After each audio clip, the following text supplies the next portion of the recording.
في تعبير قديم ماشي بيننا وبين بعض وبنقوله من غير ما نحاول نفهم معناه على حقيقته، في حين اننا لو فكرنا فيه شوية ووصلنا لمغزاه هنحترمه اكتر مما بنحترمه ونقدره اكتر مما بنقدره. التعبير ده بيقول بيني وبين فلان عيش وملح، والمعنى الظاهري من الكلمة ان في بين الاتنين مودة وحب قديم وصداقة متينة، لكن المعنى الخفي للكلمة اكبر من كده بكتير، اذ ان وراه تعبير تاني فاهمينه هجس مع انه في منتهى الجد.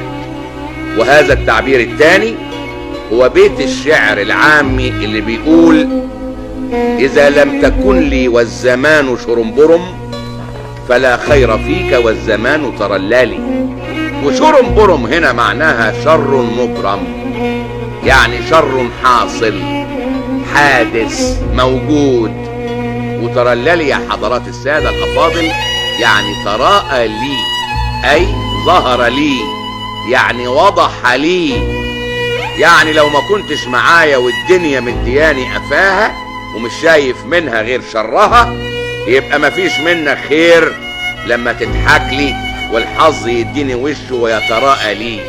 وبيت الشعر ده هو اللي ورا كلمة العيش والملح، إذ إن المعروف يا حضرات المحترمين إن الواحد لما تضيق بيه الأحوال ويبقى والعياذ بالله على الحديدة ويمكن بيفكر يبيعها كمان، بيبقى مفيش قدامه حاجة ياكلها غير العيش اللي يغمسه بحبة الملح. واديني عقلك بقى لما تلاقي واحد صاحبك يجيلك برجليه